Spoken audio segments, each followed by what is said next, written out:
tous, bienvenue donc pour cette 4e rencontre Illusine. Ce soir, on a le privilège de recevoir Lisa Mandel. Bonsoir. Merci beaucoup d'être venue. Alors Lisa, vous avez commencé votre carrière dans les années 2000 en travaillant pour la jeunesse, pour 2 revues notamment, Cho et Capsule Cosmique. Puis ensuite, vous êtes fait connaître aussi par votre blog, Libre comme un poney. Sauvage, libre comme un poney sauvage, puis en travaillant avec le collectif Chikou Chikou. Et en 2009, on peut observer une sorte de tournant avec la publication de HP, où vous parlez dans un reportage biographique autour des hôpitaux psychiatriques, et vous travaillez régulièrement sur des reportages, des documentaires, des ouvrages de vulgarisation scientifique qui occupent une grande part de votre travail aujourd'hui. Et en 2022, vous avez créé la maison d'édition Exemplaire. 2021, Exemplaire, qui a un mode de fonctionnement particulier sur lequel nous reviendrons tout à l'heure, et qui cette année a 2 albums qui figurent parmi la sélection du festival d'Angoulême. Alors les étudiants de master ont travaillé sur votre œuvre, ils se sont régalés à lire vos livres, à analyser un petit peu toutes les petites choses, et ils ont plusieurs questions à vous poser. Merci. Je sais pas si vous m'entendez, Sama? Si je parle avec, il y a une différence? D'accord, ok. Bonjour Lisa Mandel, merci d'être ici. Ouais, bonsoir. Vous avez développé un style graphique assez épuré, avec une économie de traits, mais aussi une véritable attention pour tout ce qui est gestualité de vos personnages et expressivité. Est-ce que c'est un mode de représentation qui vous est venu naturellement, ou au contraire, est-ce qu'il est le fruit d'un gros travail de recherche? En fait, c'est vraiment le mode graphique, ouais, qui m'est venu naturellement. C'est-à-dire que moi, j'ai toujours aimé en fait raconter des histoires, et j'ai toujours eu envie que ça aille vite. Et du coup, c'est vrai que ce trait-là, je l'ai développé parce que j'avais beaucoup de choses à raconter, et que pour moi, le dessin, ça fait vraiment partie de la langue, presque du texte, quoi. Et donc, plus c'est synthétisé, plus ça va vite, plus je suis contente. Et j'ai essayé à un moment donné, quand j'avais environ 14-15 ans, de dessiner hyper réaliste. Et je me suis bien vite arrêtée, parce que d'abord, j'étais nulle en perspective. Et ensuite, j'y arrivais juste pas, c'était laborieux, c'était très mauvais. Et je pense que du coup, je suis allée naturellement vers ce pourquoi j'étais plus à l'aise. Et du coup, aussi, il faut dire que j'ai fait mes études à la, ce qui est aujourd'hui la HIR, qui était donc les Arts Déco de Strasbourg, où à l'époque c'était vraiment très illus jeunesse. Donc j'avais aussi un dessin qui s'était adapté, qui s'est aussi au départ adapté à ce qu'on me demandait. Et puis finalement, j'ai gardé ce trait, c'est vrai, tout au long de ma vie, puis j'ai même encore simplifié. Mais non, en fait, épuré, c'est en général, alors il y a des auteurs qui se complexifient en vieillissant, mais la plupart des auteurs, c'est vraiment un chemin naturel. On va vers l'épure, on va vers la. Alors moi, j'ai commencé déjà en étant simple, donc bon, au final, j'espère que je ferai pas juste des bonhommes bâtons à la fin de ma vie en EHPAD. Mais ouais, c'est juste que je pense que ça dépend vraiment de l'énergie. Il y a des personnes qui ont un grand plaisir à dessiner et qui ont un plaisir à passer du temps sur leur dessin, qui ont un truc un peu méditatif, contemplatif que moi j'ai pas. Moi, en fait, dessiner, c'est hyper douloureux pour moi. Au bout d'un moment, j'en peux plus de dessiner. Je pense que au niveau psychologique, j'étais pas faite pour faire de la BD, dans ce sens que faire le truc de moine copiste, être devant mon bureau toute la journée à dessiner le même personnage sur des milliers de cases, en fait, c'est pas trop mon truc. Et du coup, je pense que j'ai trouvé une feinte pour pouvoir quand même faire de la BD, mais ouais, je passe pas une semaine sur des cases comme j'ai des confrères et des consoeurs qui peuvent le faire. Mais c'est une question aussi de goût. Moi, je pense que je suis plus une raconteuse d'histoire qu'une dessinatrice à la base, quoi. Merci, c'est intéressant. L'air de rien, c'est aussi un site qui permet d'aborder un grand éventail de thématiques. Voilà. C'est un peu ce qu'on s'est dit. Et toucher un public assez large. Est-ce que vous pensez qu'il y a quelque chose de plus universel dans ces traits-là par rapport justement à un travail réaliste, et que quelque part ça permet aussi une proximité avec le lecteur qui est plus directe? L'avantage du dessin simplifié, c'est qu'il laisse une grande part à l'imaginaire chez le lecteur. Un peu comme le roman va permettre de se projeter, contrairement au cinéma qui raconte tout. Tout est valable, hein, mais la BD avec des traits très simples, on va imaginer des choses qui ne sont pas là. Par exemple, dans HP, moi j'ai interviewé des amis à mes parents et mes parents, et j'ai une amie à ma mère qui a lu une page en disant « Oh, t'as dessiné l'hôpital, mais c'est exactement ça. » Et dans la case, il y a genre rien. Il y a genre une fissure, un lit, et rien. Enfin, vous voyez mon style, qu'en plus c'était super simple. Et en fait, elle avait remplit tout le reste avec son imagination. Et c'est l'avantage du dessin simple. Et c'est vrai que le problème du dessin extrêmement précis, extrêmement réaliste, alors sans forcément être semi-réaliste, mais très fouillé, c'est qu'il laisse pas trop de place à l'erreur. C'est-à-dire quelqu'un qui a un dessin réaliste, la moindre erreur lui est fatale. L'avantage avec mon dessin, c'est que je peux mettre 3 bras, ce qui m'est arrivé, et ou mettre 6 doigts de main à un moment donné. Et bon, ça défrise personne, quoi. Et voilà, donc c'est vrai que mais néanmoins, je trouve que pour certains projets, par exemple, j'ai fait appel à des dessinateurs parce que j'avais l'impression que mon dessin ne fonctionnerait pas avec le sujet, notamment quand j'ai fait un peu de polar. Bon, c'était des BD qui ça n'a absolument pas marché. Mais je me dis finalement avec le recul que peut-être j'aurais dû m'amuser à le faire avec mon dessin et que ça aurait peut-être aussi bien marché finalement. Voilà. Bonjour. Bonjour. Vous déployez une galerie de personnages très bien incarnés et vraiment différents des uns des autres. Et vous servez-vous des photographies, des croquis ou seulement de votre imagination pour définir les designs des personnages? Ah ben mon imagination, ouais, je prends jamais de photos ni je fais pas de croquis. En fait, j'ai toujours eu du mal à dessiner entre guillemets gratuitement, enfin pour rien. Donc j'ai vraiment souffert pendant mes études. Et du coup, j'ai aussi un style qui est tellement simple que j'ai pas vraiment besoin de bosser d'après photo. Parfois, je regarde des photos des gens quand je veux vraiment capter un truc, mais globalement, c'est plutôt ouais, d'imagination. Enfin, je me rappelle des choses, et du coup, elles se synthétisent dans ma tête et je les redessine. Et après, euh, dans les BD que je fais, c'est pas forcément nécessaire que les personnages ressemblent à 100% à la réalité, parce que souvent, c'est des personnages qui souhaitent être anonymisés. Donc, c'est pas grave si en fait, je leur change la tête. Et ouais, globalement, ouais, c'est plus de mémoire. Ouais.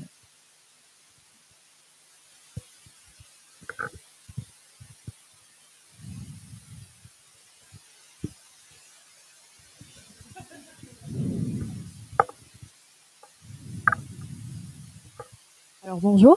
Bonjour. Donc lorsque vous abordez des sujets plus graves, sociologiques ou autobiographiques, on sent que vous utilisez des couleurs moins vives que dans vos histoires, que dans vos récits pour l'illustration jeunesse ou fictif. Est-ce que c'est pour correspondre à une norme éditoriale précise, ou est-ce qu'au contraire c'est plus dû à l'urgence de la situation, comme dans les Nouvelles de la jungle, par exemple? Alors tout à fait, les Nouvelles de la jungle, c'est à l'aquarelle parce qu'on on avait un blog sur Le Monde, et en fait, il fallait qu'on fasse notre enquête, et genre que le lendemain, en gros, on faisait l'enquête un jour, l'après-midi, et le lendemain matin, à 7h du matin, j'étais debout et je faisais la page du jour, et l'après-midi, on recommençait, on faisait une nouvelle enquête. Donc il fallait que ça aille très vite, et c'est vrai que l'aquarelle, c'était ce qui allait le plus vite. Après, on scannait un peu, je scannais un peu rapidement et je recorrigeais après sur ordi, mais puis il y avait un côté, on était vraiment dans la gadoue toute la journée, et du coup, l'aquarelle, ça a un côté très organique que je trouve qui s'adaptait bien aussi à l'ambiance qu'il y avait. Et on n'avait pas le temps, c'est vrai, de peaufiner avec de la couleur. Ou alors, si j'avais fait ça, j'aurais fait juste un lavis, enfin, du gris à l'ordi. Mais c'est vrai que ouais, l'aquarelle, ça se posait bien parce que j'avais pas tout quand on a fait la première visite, j'avais pas tout mon matériel aussi. J'avais pas mon matériel informatique, et donc on a pu faire la première note juste parce que j'avais un peu de couleur. Et c'est vrai que c'est l'urgence de la situation qui a provoqué le style. Merci. Pensez-vous différemment de vos dessins en fonction de l'utilisation de couleurs ou non? Alors attendez, excusez-moi. Est-ce que je pense différemment excusez-moi, j'ai pas bien compris la. Ouais.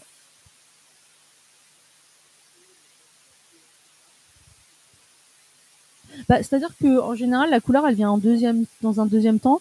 Comme vous aurez remarqué, mes projets jeunesse, ils sont en couleur, et les derniers projets que j'ai faits, ils sont plutôt en bichromie ou en noir et blanc. Donc moi, la couleur, pour moi, c'est vraiment accessoire dans la BD documentaire, et je vais en mettre que si vraiment il y a du sens. Par exemple, pour la jungle de Calais, ça avait du sens de le mettre en couleur pour moi, mais après, dans mes derniers bouquins, je trouve que c'est pas nécessaire, donc j'en mets pas. Et c'est vrai que par exemple, si je fais de la jeunesse, j'en mets. Parce que dans les dessins pour enfants, c'est toujours un peu mieux. Mais encore pas pour tous les sujets.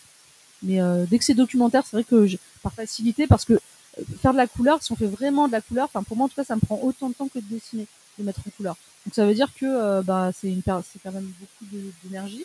Donc soit on travaille avec un coloriste, Non, mais quoi qu'il en soit, ouais, faut que ça ait vraiment du sens, quoi. Sinon, je le fais pas.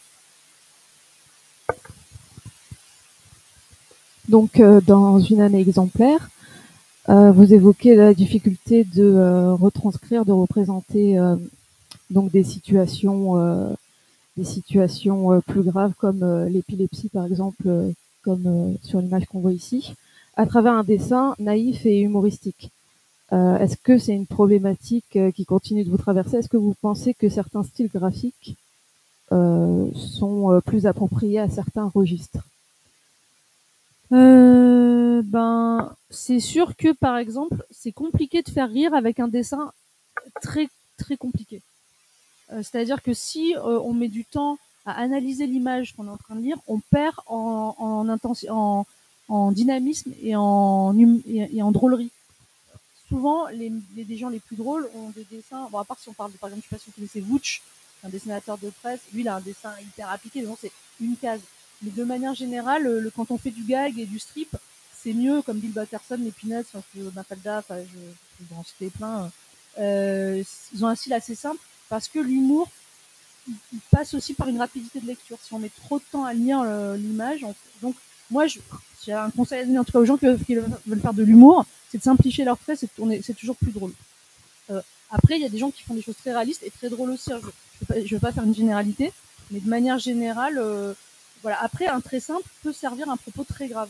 Mais l'avantage de mon dessin de type rigolo, c'est que je peux parler de sujets graves et que ça allège le sujet. Moi, je trouve qu'il y a des sujets qui sont suffisamment graves, comme la jungle de Calais ou quand je parle de mes femmes d'épilepsie, pour ne pas les enfonçant encore plus le clou avec un dessin un peu triste, où on nous dit où on doit rire, où on doit pleurer. Voilà, donc c'est une manière aussi d'alléger le propos que j'aime bien. J'aime pas trop les tons misérabilistes et pourtant j'aime bien traiter des sujets graves. Donc du coup, ça fait un équilibre, quoi. Bonjour. Alors, cette mise en scène humoristique permet de prendre de la distance face à la dureté de certains sujets que vous traitez. Une distance salvatrice qui n'empêche pas l'affect, mais ne tombe pas dans le pathos. Est-ce que c'est facile finalement de trouver de l'humour dans toutes les situations? Bah, je pense que quand il y a plus d'espace pour l'humour, c'est vraiment la fin de tout. Et je pense que dans toutes les situations dramatiques, parfois on a tendance, enfin, à avoir envie de raconter une histoire justement de manière un peu pathétique, avec un truc où vraiment on voudrait faire pleurer le lecteur et tout, alors que souvent la réalité elle est pas du tout aussi binaire. C'est-à-dire que par exemple dans les camps de Calais, en fait les gens ne pleuraient pas, quoi. Les gens ils vivaient la réalité du quotidien et même ils riaient, ils arrivaient à avoir du recul sur la situation. Et je sais que dans les témoignages, alors point de Godwin, mais dans les témoignages autour de la Shoah, les gens qui s'en sont sortis disent on arrivait à trouver de l'humour là-dedans. C'est-à-dire, je pense que c'est la dernière chose. Je pense que l'humain, il a cette force de réussir à prendre du recul, et l'humour, c'est vraiment quelque chose d'hyper salvateur et d'hyper thérapeutique qui permet d'envisager n'importe quelle situation, même la plus dramatique, avec le sourire. Et donc c'est vrai que moi, autant dans la vie, je suis pas souvent j'ai pas de recul. Je suis comme vous. Moi, des fois, il y a des choses qui me rendent triste ou qui m'énervent ou qui me dépriment. Et sur le moment, j'arrive pas du tout à relativiser. Mais du moment où mon stylo se pose sur la feuille et où j'essaie de raconter la scène que pourtant je vis sans aucun recul, et ben automatiquement je mets de l'autodérision et automatiquement le recul il se fait malgré moi. Et souvent dans cette année exemplaire, il y avait des jours où j'avais vraiment pas la patate, et ben j'arrivais pas à faire un vrai truc dramatique, quoi. Il y a toujours un moment où en fait oui, c'est effectivement on fait un pas de côté, mais c'est même pas fait exprès, quoi. Je saurais pas faire autrement en réalité que de prendre du recul, mais c'est l'effet du dessin. Moi toute seule, je suis comme tout le monde, mais c'est vraiment le fait de dessiner. Souvent on se rend compte du ridicule aussi, puis de la situation, puis voilà. Donc, vous avez un petit peu répondu, mais est-ce qu'il vous arrive du coup de faire des concessions parfois dans l'humour ou dans le dessin au profit de la compréhension du récit, notamment dans vos récits plus documentaires? Mes récits documentaires, l'humour qu'on peut trouver dans HP, c'est l'humour des gens qui m'ont raconté le récit, hein. Moi, j'ai pas rajouté de blagounettes à moi dans un récit qui est quand même déjà assez lourd. Il se trouve que les gens qui me l'ont raconté avaient beaucoup d'humour, donc je me suis contentée de retranscrire. Quand je fais se rétablir, donc c'est un livre sur des personnes qui ont qui sont en situation de handicap psychique, je respecte leur ton. Et c'est pour ça que je dis, c'est pas non plus que moi, c'est que les gens, quand on les écoute, c'est rare de raconter une histoire complètement sombre. Les gens arrivent toujours il y a toujours un moment de respiration où ils rient d'eux-mêmes et tout ça. Et moi, ces choses-là, je m'en saisis et j'essaye de le faire ressortir dans mes histoires. Mais jamais évidemment en me moquant des gens. Et donc, par contre, je vendrai pas ma mère pour une bonne blague. C'est-à-dire que je ferai pas un gag au détriment de quelqu'un parce que j'essaye dans la mesure du possible je suis pas très fan de ce registre humoristique qui consiste à tirer sur l'ambulance, à taper sur des minorités. Moi, il y a une seule catégorie sur laquelle je tape, mais avec un grand plaisir, c'est les riches catholiques. Voilà, bon, eux, les bourgeois catholiques, j'avoue, j'ai un petit plaisir et qui sont contre le mariage pour tous et qui ont fait la manif pour tous. Eux, alors j'y vais, mais parce que c'est les puissants, c'est les dominants. J'ai pas l'impression de leur faire beaucoup de mal et c'est ma petite force de dessinatrice de le faire. Mais je suis pas pour aller casser quelqu'un juste pour rigoler, quoi. Ça me fait pas rire. Donc c'est de moi que je me moque ou de personnes puissantes qui peuvent encaisser mon petit dessin en noir et blanc qu'ils vivront jamais, quoi. On se posait des questions quant à votre rapport au processus créatif. À ce propos-là, vous dites, il me semble que c'était sur Nini Patalo, que vous laissiez un peu agir vos personnages et qu'au final, vous étiez comme une spectatrice devant un petit tas de papier que vous étiez en train de fabriquer. Et on se demandait si ce processus, vous le gardiez quand vous travaillez dans des publications qui incluent une temporalité, une régularité. Je pense par exemple à des publications dans des magazines ou dans des blogs ou pour des albums comme Princesse aime Princesse. Alors, Princesse aime Princesse, j'avais fait un vrai scénario. C'était la première fois que j'en faisais un. Et ça a été horrible parce que j'avais pas du tout l'habitude. Mais j'ai vraiment traité l'histoire de manière globale. Enfin, j'ai fait un synopsis, un storyboard, fait bien. Après, une année exemplaire, c'était vraiment en roue libre totale. Donc, et les autres livres, moi, la seule trame que je suis, c'est vraiment la chronologie. Et c'est vrai que je fonctionne par scénette. C'est-à-dire que je préfère bosser sur des toutes petites histoires qui misent les unes à la suite des autres, un peu comme Nini Patalo, ou comme mon blog, ou comme Se Rétablir, qui les unes à la suite des autres créent une grande histoire. Ça, c'est ma façon de faire parce que j'ai du mal avec je suis pas très régulière et du coup, je préfère me dire, je fais 2 pages en une journée, puis ça raconte une histoire et après passer à la suivante. Pour moi, ça m'aide à avancer. Je suis plus à l'aise là-dedans que de faire un grand scénario. Maintenant, je suis capable de le faire. Là, par exemple, j'ai écrit un long métrage avec une amie. Bon, c'est de la coécriture, mais on part sur je suis capable de faire un grand truc, mais c'est vrai que dans ma pratique quotidienne, parce que je trouve ça tellement difficile la BD de tenir sur la durée, pour moi, c'est quelque chose qui m'encourage de faire petit bout par petit bout et de prépublier sur les réseaux sociaux. Ça fait un contact avec le lectorat, ça fait un retour et j'ai l'impression que c'est plus facile pour moi d'avancer comme ça. Mais après, c'est ma façon de faire et parfois ça a du bon de voir l'histoire dans sa globalité plutôt que de comme ça, jour après jour.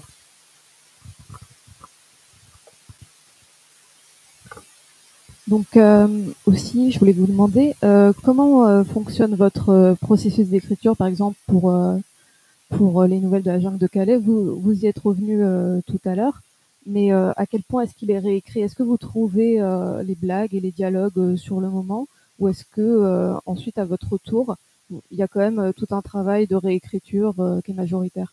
En fait, pas tellement, parce que comme je vous disais, on faisait l'enquête le matin. Moi, je dessinais le matin, on faisait l'enquête l'après-midi, et le lendemain matin, je dessinais l'enquête qu'on avait fait l'après-midi. En gros, donc en fait, il n'y avait pas tellement de temps de réflexion, c'était très frais. Et là, faut pas oublier que je bossais avec une sociologue et qu'on co-scénarisait. Donc en fait, le soir, on finissait notre enquête, elle me disait ça, c'est important. Elle avait pris plein de notes, et moi, je faisais l'histoire encore telle qu'elle était hyper fraîche dans ma tête, et du coup, l'histoire, elle s'est vraiment construite comme ça. Après, par contre, le début a été écrit à la fin. C'est-à-dire que le début de La jungle de Calais, ça a été écrit une fois qu'on avait terminé l'histoire et qu'on est allé interviewer cette journaliste Aïdé Sabéran pour avoir un peu l'historique. Mais globalement, on faisait pareil, c'était vraiment des chroniques. En fait, moi, j'écris la plupart du temps des chroniques. Même quand je faisais de la jeunesse, c'était des chroniques. C'était pas une grande aventure. J'en ai fait un petit peu, mais pas beaucoup. Même d'ailleurs, quand je prépubliais chez à Professeur Cyclope, c'était aussi des chroniques, c'était des petites aventures en quelques pages. Moi, c'est là où moi je suis très orpheline du fait qu'il n'y ait plus de presse. Par exemple, je suis quelqu'un qui était très bien dans la prépublication presse et c'est pour ça qu'aujourd'hui, je pense que les blogs et les Insta et tout, ils ont remplacé cette prépu presse et que ça fait beaucoup de bien en fait ça oblige à une régularité, quoi. Parce que moi, si on me donne 1 an pour faire une BD, vous faut être sûr que je m'y mets 2 mois et demi avant la fin, que je pleure des larmes de sang, que je finis pas à temps et puis que je fais jamais mon livre. Hein. Ça m'est arrivé, donc je sais de quoi je parle.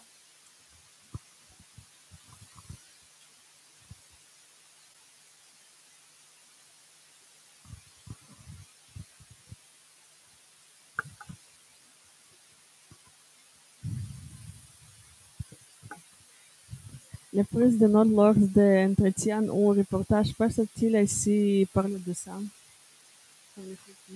Non, bah alors moi je fais pas beaucoup de croquis, ouais. Je dessine pas en fait quand je suis pas obligée. Donc par contre je peux prendre des photos. Mais en fait j'ai essayé de dessiner, mais moi j'ai un dessin un peu académique en croquis.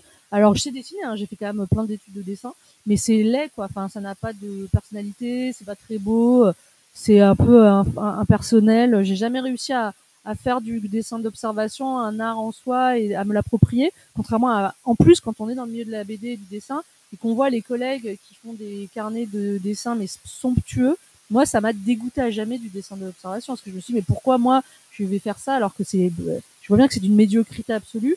Bah j'ai préféré arrêter de le faire tout simplement et puis prendre des photos quand je voulais vraiment me rappeler d'un truc et puis après faire de mémoire quoi. Vous êtes aussi scénariste. Vous avez écrit voilà pour d'autres autoristes, Esthétique et Filature, Tante, Brune Platine pour Marion Mousse ou Vertige, Hélène Georges, et maintenant un long métrage en cours. Est-ce que votre rapport à l'écriture est le même lorsque vous scénarisez pour les autres que quand vous dessinez vous-même vos histoires? Non, pas du tout, parce que justement, ces trois BD ont en commun quand même assez peu d'humour. Donc je change un peu de registre. En fait, moi j'ai un côté un peu poète maudit que je ne peux pas exprimer avec mon dessin parce que tout de suite j'ai envie de rigoler et que j'essaie d'exprimer avec d'autres auteurs, mais c'est pas ma plus grande réussite. En général, ça marche pas. En tout cas, Esthétique et Filature, il avait eu un prix, il avait été pas mal. Il aurait pu marcher, mais là avec l'autrice n'a pas souhaité continuer la collaboration avec Casterman à l'époque. Brune Platine, on a joué de malchance et Vertige. Je pense que le dessin n'était pas évident, mais si vous les lisez, vous verrez que le registre, je suis plus dans la narration là. Pour le coup, je m'applique plus en fait, ça m'amuse pour le coup de changer et de vouloir raconter vraiment l'histoire, faire un côté hyper ludique à construire une histoire complètement de A à Z. Et je suis plus du tout, comme j'ai pas besoin de dessiner vraiment au propre, je me permets de beaucoup plus travailler la narration et c'est très agréable. Est-ce que malgré tout, vous avez pu intervenir un petit peu sur les planches, sur le découpage, sur ce qui se dessinait? C'est-à-dire comme je suis contrôle fric, en vrai, c'est moi qui ai fait le découpage. Donc en fait, c'est comme si j'avais fait le brouillon et les personnes, elles ont mis au propre. Enfin, on n'a pas du tout le même style. Donc, mais j'ai fait tous les storyboards en fait là. J'ai pas juste donné. Je suis incapable d'écrire une BD sans l'avoir en image. Donc en fait, je faisais tous les storyboards d'un bonhomme patate, mais ouais, je suis allée très loin en fait là-dedans. C'est du crayonneur. Storyboard.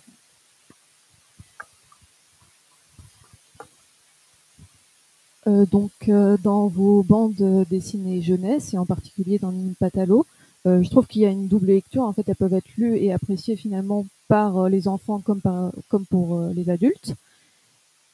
Aussi bien dans le dessin que dans l'humour. Et donc j'avais cet exemple en tête de Nini Patalo, dans lequel le A de apprenti conducteur, par exemple, devient le A de anarchie. Ça, c'est typiquement une blague qu'on comprend plutôt une fois adulte. Et donc, je voulais savoir si cette double lecture, donc ce ton décalé, est-ce que c'est une volonté de ne pas être uniquement rattaché à l'illustration jeunesse? En fait, la philosophie de Cho, alors on aime ou on n'aime pas tout ce qui a été fait dans Cho, mais il y avait quand même une philosophie commune. C'est pas parce qu'on s'adresse à des enfants qu'on pense qu'ils sont bêtes et qu'ils comprennent rien. Donc en gros, l'idée c'était vraiment de faire quelque chose qui nous faisait rire à nous, mais la philosophie c'était avec un enfant. On peut pas aller partout. Il y a des registres qu'on n'explore pas parce que c'est juste traumatisant pour eux. Genre les trucs font très peur, les trucs trop sexuels. Mais là où on y va à fond. Et moi, dans Nini Patalo, c'est vrai que j'ai toujours écrit la BD. J'étais jeune, hein, c'était ma première BD, j'avais 25 ans. Et j'ai écrit cette BD avec tout mon cœur et j'ai fait une BD que j'aurais aimé lire. Je me suis amusée et j'ai vraiment poussé l'humour. Et moi, ça me faisait rire de le faire. Donc c'est pour ça que je pense qu'il y a une double lecture, c'est qu'en fait, elle s'adresse aussi bien à d'autres adultes. Je sais que j'ai beaucoup d'amis qui l'ont lu et qui ont bien rigolé. C'était vraiment de la pure BD familiale, quoi. Et ça, c'est quelque chose qui m'a fait hyper plaisir. Et un jour, peut-être, je referai ce genre de BD, mais non, je pense que c'est une erreur, et ça, je le pense, hein, que de faire de la BD jeunesse en se disant, je m'adresse à des enfants. C'est pas genre, je connais des gens qui ont fait ça. C'est pas grave, c'est pas méga drôle, c'est pour les enfants, ils vont rire. Alors c'est vrai que les enfants ont des goûts de merde. Mais l'enfant, en fait, c'est pas qu'il a des goûts de merde, c'est qu'il a des goûts, il est complètement ouvert. C'est-à-dire qu'il va apprécier quelque chose de génial, mais il va pouvoir apprécier quelque chose de pourri. Et en fait, c'est à nous de décider ce qu'on veut lui offrir. Mais moi, je sais qu'il y a des gamins de 4-5 ans qui faisaient mini patalo, mais alors ils ne volaient pas du tout aux mêmes choses que des gamins de 10 ans, et encore moins aux mêmes choses que des adultes. Mais un enfant, il a cette capacité aussi d'imaginer l'histoire, même quand il comprend rien, quoi. Donc au final, ouais, quand on fait de la BD, et il faut être vraiment honnête avec ce qu'on fait. Je sais pas si vous connaissez par exemple, comment il s'appelle, cette BD du petit. Ah, comment? Ah non, c'est la énorme. Cette BD muette, chez Dupuis, avec un petit bonhomme noir qui part de Petit Poilu. Et ben, Petit Poilu, par exemple, j'en ai acheté plusieurs tomes parce que je trouve ça génial, il n'y a pas de parole, et pourtant c'est pas bête. Et il y a une mise en scène et un découpage, en fait, assez extraordinaire, un peu comme les aussi, que peut faire Émile Bravo avec les formidables aventures de Jules. C'est des bandes dessinées qui sont des mécaniques huilées, c'est extraordinaire en fait au niveau narratif, et pourtant c'est jeunesse. Et moi j'ai encore beaucoup de plaisir à les parcourir, quoi. Et pourtant je suis adulte, c'est vraiment pour enfants. Et je pense que c'est vers ça qu'il faut aller, c'est essayer d'être le meilleur possible, même si on parle à des enfants, et encore plus parce qu'on parle à des enfants.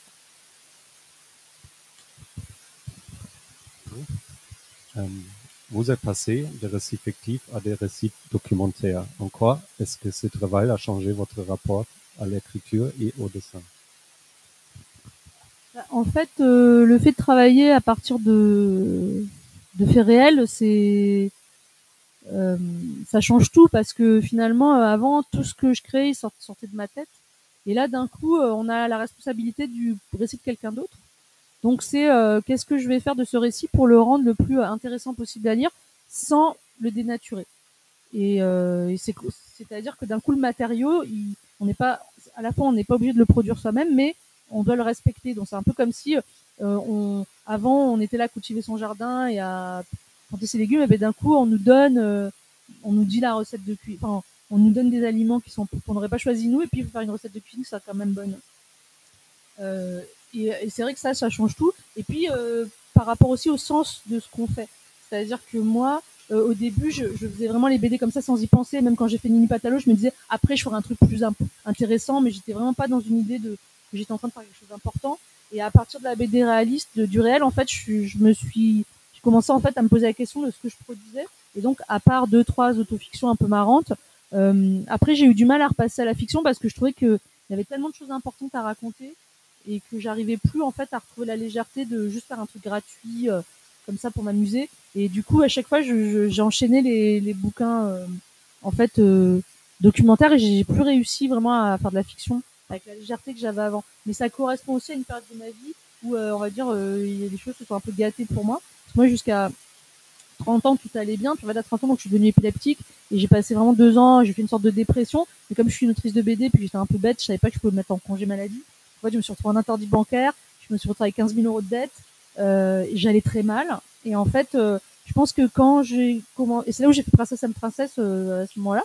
Et après, quand je suis allée mieux, en fait, je me suis mise à faire HP, et puis en fait, c'est comme si j'étais passée à un autre truc, beaucoup moins léger. Puis qu'une fois que je suis redevenue moi-même et que j'ai géré ma maladie, enfin, que tout est allé bien, bah, j'avais plus cette fraîcheur, enfin, j'avais plus cette envie de faire des trucs juste pour m'amuser. Et depuis, c'est vrai que ça fait 15 ans maintenant, en fait, je me rends compte, ça a fait long. Ça fait 15 ans quasiment, pas tout, parce qu'il y a Super Rainbow, par exemple, qui est une BD un peu débile, qui est d'autofiction, mais qui est quand même un peu sur le registre humoristique. Ouais, je suis tout le temps dans des problématiques de faire des BD où je me sens impliquée émotionnellement. Je me dis c'est important ce truc-là, on en parle. Et en fait, à chaque fois, je me dis que je vais refaire de la fiction. Puis à chaque fois, je refais des documentaires. Ça a été un peu comme une addiction, quoi. Comme si j'étais tombée dedans, puis j'arrivais plus à ressortir du truc. Sauvez-moi. Bonjour.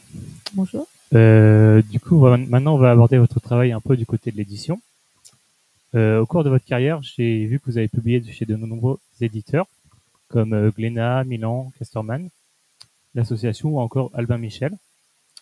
Et je voulais savoir comment ça s'est fait avec le choix de ces maisons, en fait. Alors à chaque fois, c'était un peu le hasard. C'est-à-dire que j'étais dans la même classe que Boulet, aux Arts Déco. Donc quand lui, il a commencé un peu à bosser pour Cho, donc pour Glénat, qui m'a dit vas-y, propose des strips. J'ai un peu proposé ça, et je me suis mis à bosser pour Glénat, du coup. Et Milan, j'avais fait mon stage chez Milan Presse en 2001, en 1900. Oh là là, au temps du franc. J'étais donc et tout le monde était en vacances et j'ai proposé de faire des petits dessins de presse pour à l'époque la clé d'actualité junior ou Julie. Puis j'ai été prise parce qu'il y avait personne d'autre. Et du coup, j'ai commencé à bosser pour Milan Presse. Donc et pareil pour Glénat. Puis après, ça a été des questions de projet. Par exemple, j'ai parlé à Jean-Christophe Menu à l'époque qui travaillait à l'association de HP, puis avec Lewis Trondheim qui m'ont dit propose ce projet-là. J'avais raconté cette histoire de mes parents. Mini Patalo, donc c'est Glénat. Et ensuite, ça a été, j'ai voulu faire monter une collection. Et il se trouve que j'ai discuté avec quelqu'un de Casterman qui m'a dit OK. Mais à chaque fois, ça a été les discussions entre la part et le fromage avec des gens. Donc en fait, moi, c'est plutôt avec des gens que j'ai travaillé plutôt que dans une maison. Et sur la fin, j'étais surtout chez Casterman parce que j'avais dirigé une collection là-bas et puis j'avais fait plusieurs projets avec eux. Mais c'était toujours un peu, c'est pas la structure en elle-même, c'est plutôt les gens avec qui j'étais en contact en fait. Votre bande dessinée Une année exemplaire et son auto-édition vous a-t-elle poussé à créer votre propre maison d'édition et quelles étaient un peu vos motivations à travers ça? Alors moi, ça faisait longtemps que je rêvais d'une maison d'édition. Enfin déjà, ça faisait longtemps que je voulais m'auto-éditer une fois parce que je trouvais que, si vous voulez, j'avais beau être dans des grosses maisons d'édition, moi je suis pas Riyad Satouf ou Osfar ou je vends pas des centaines de milliers ou des dizaines de milliers d'albums, je vends même pas des dizaines de milliers. Tu vois, quand j'en vends 6000, je suis contente. Ni Patalo, c'est un peu plus parce que ça fait quand même maintenant 20 ans que ça existe. Donc oui, là, le premier tome a fini par atteindre 15 000 exemplaires. Mais enfin, faut se dire que ça fait 20 ans que ça existe. Donc moi, je suis pas une très grosse vendeuse. J'ai toujours eu des avances sur droit correctes. Mais finalement, je touchais jamais après mon avance. J'étais toujours obligée de vite bosser sur l'autre album. Et souvent, je commençais à dépenser mes avances sur droite de l'autre album alors que j'avais même pas fini le premier. Donc en fait, j'étais tout le temps dans la dette comme ça. Et je trouvais que mon boulot il décollait pas. C'est-à-dire qu'au bout de 10 ans, 15 ans, mes livres ils se vendaient toujours pareil, à part un peu à la sauce et ça se vendait un peu mieux. Mais et je trouvais que la com, je me disais mais est-ce qu'il défendrait mon travail ou pas? Je me sentais un peu noyée. En fait, moi, je suis typiquement quelqu'un qui aurait pas dû bosser chez des gros éditeurs parce que je pense que j'aurais eu beaucoup plus de visibilité chez des petits. Mais j'avais besoin de manger et ça m'arrangeait qu'on me donne 15 000 euros d'avance plutôt que 2000. Donc et comme on me le proposait, je disais oui. Mais rétrospectivement, je me dis j'aurais été mieux en fait, et même financièrement, j'aurais été mieux dans des petits. Bon, j'arrive à un moment donné, je me dis je vais m'auto-éditer pour voir est-ce que je me débrouille mieux seule finalement que chez un énorme éditeur qui me prend tous mes sous mais qui me garantit une com qui fait pas forcément. Donc je me suis auto-éditée. Mais en vrai, tout le monde m'a alerté en me disant que ce serait horrible, que j'allais passer le pire moment de ma vie. Donc j'ai pris en fait une équipe pour faire ce livre. Donc en fait, je l'ai pas du tout fait seule parce qu'il y avait une maquettiste, il y a quelqu'un qui a fait le suivi de Fab, il y a une correction orthographique qui l'a corrigé, il y a même ma sœur qui était à l'époque, c'était le Covid, elle était en chômage technique, donc au bout d'un mois, elle a stocké et distribué elle. Donc au final, je me suis retrouvée en fait avec des gens qui bossaient avec moi. J'ai pas fait mon livre toute seule. Les librairies ont commencé à me le commander. Donc j'ai fait un crowdfunding donc pour financer le livre. Et puis du coup je me suis dit mais tiens au final c'est marrant, j'ai gagné 2 ou 3 fois ce que j'avais gagné d'habitude en vendant. Là ce livre là il doit être vendu à un peu plus de 7000 exemplaires, une année exemplaire, mais il faut savoir que il s'est vendu à 7000 exemplaires puis j'ai gagné peut-être 50 000 euros quoi. Après sur plein d'années puis comme j'avais des dettes je joue au casino. Non, mais donc, ça c'est pas comme si j'étais riche maintenant, mais par rapport à ce que je gagnais d'habitude, moi d'habitude j'avais plutôt des contrats sur la fin à 12 000, 15 000 euros, ce qui est pas nul, hein, mais ce qui est quand même, imaginez que ça fait 20 ans que je bosse, hein, c'est pas comme si je démarrais. Donc là, je me suis dit tiens, j'ai gagné plus d'argent, après j'ai plus bossé. Est-ce que ce serait pas un modèle qui pourrait être suivi, en tout cas par les gens qui ont une grosse communauté sur les réseaux sociaux? Parce que je voyais des gens qui avaient comme ça des dizaines de milliers de followers et qui se retrouvaient chez des éditeurs comme Lapin, qui leur filait 1000 euros d'avance, mais qui leur filait quand même que 8% de droits, avec des contrats un peu à la con. Et je me suis dit, tiens, ce serait marrant de créer une maison d'édition qui fonctionnera avec du crowdfunding. Donc, on a créé, en fait, et du coup, j'avais un ami, enfin, j'ai toujours mon ami d'ailleurs, heureusement, qui est ingénieur en informatique, et on s'est associés pour créer Exemplaire, qui est aussi un site de crowdfunding. Et on a commencé moi, j'ai contacté les gens les plus proches de moi, disons, aussi, qui faisaient des trucs qui avaient pas mal de followers sur les réseaux sociaux. On a monté un premier groupe de 12 personnes qui sont engagées à faire une année de production dans ma maison d'édition. Et puis, maintenant, en fait, il y a quand même au début, on avait un peu la peur que ça permette que à des auteurs déjà connus, genre Boulet, d'y arriver encore plus. Et finalement, on a eu la très bonne surprise de constater qu'on a fait émerger des jeunes talents, comme par exemple Tamos, qui vient de sortir une BD là, qui est encore étudiant, à Saint-Luc, je me souviens, qui a 22 ans, quoi. On a sorti Caroline Nazikas, donc c'est le premier livre aussi, qui a maintenant elle doit avoir 24 ans, mais à l'époque elle avait 22-23 ans. On a sorti un bouquin de Maël Réa, et en fait, on s'est rendu compte que ça pouvait aussi marcher pour des très jeunes auteurs du moment que leur communauté était assez importante. Voilà. C'est une autre. Et ça permet surtout de rémunérer 4 fois mieux les auteurs, quoi. Et on signe des contrats aussi. On leur fait signer des contrats où c'est de leur droit que 2 ans ou 4 ans si on réimprime. Et du coup, ça fait que et on ne prend que les droits papier en langue française, donc on leur reste tous les droits. Et moi, ce qui me dégoûtait aussi dans l'édition classique, je dois le dire franchement, c'était les contrats. C'est-à-dire que c'est même pas tant les avances que certains contrats où on cède tout jusqu'à 70 ans après la mort, où en fait toutes les clauses sont tordues. Quand on dit aux éditeurs de changer la clause parce qu'elle est genre l'éditeur il peut changer toute la clause.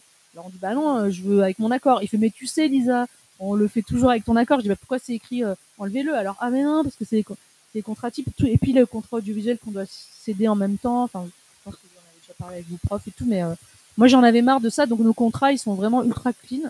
Et l'idée, c'est que vraiment, en gros, la grosse part du camembert, elle va à l'auteur, l'auteur, c'est pas le moins bien payé, c'est le mieux payé, en fait, de la chaîne. C'est l'idée. Ben, merci. Ce choix de l'auto-édition, on sent que c'est une réflexion que vous mûrissez depuis longtemps. J'avais comme exemple votre travail de blog, dans lequel vous étiez un peu précurseur à l'époque. Et est-ce que c'est ça qui vous a poussé à avoir de telles libertés créatives? Dans quel sens créatif? Dans le sens de créer une structure ou dans le sens de l'imagination? Non, non, parce que moi j'avais même plus d'imagination quand j'étais plus jeune. Nini Patalo, je pense que c'est mon boulot le plus créatif, et pourtant il était complètement. Non, la contrainte, en fait, l'imagination c'est pas quelque chose qui apparaît ou qui disparaît. Si on est quelqu'un de plutôt créatif, ben parfois les contraintes ça aide au contraire à. Je pense que moi ça m'a aidé d'avoir des contraintes pour canaliser ma créativité, sinon je partais dans tous les sens. Donc le blog, ça permet de parler de soi, surtout c'était plutôt l'idée de faire de l'autobiographie, ce qui était la grande mode dans les années 2000. Mais après, non, ça m'a pas. Je pense pas que ça a développé mon imaginaire plus que ça. Mais ça permet plutôt, par contre, d'être complètement en autonomie le temps du blog. Ok. Alors j'avais une dernière question sur l'exemplaire édition. Les auteurs et autrices ont un bien plus grand pourcentage de droits d'auteur, comme vous aviez dit. Et cependant, ils ont aussi plus de devoirs, d'implication dans la vie du livre. Et comment est-ce vécu par les auteurs et autrices? Alors, en fait, déjà, ce qu'ils doivent faire chez nous et qu'ils font pas ailleurs, on leur demande de faire leur com. On leur demande de faire leur promo. C'est déjà ce qu'on demande aux auteurs en général.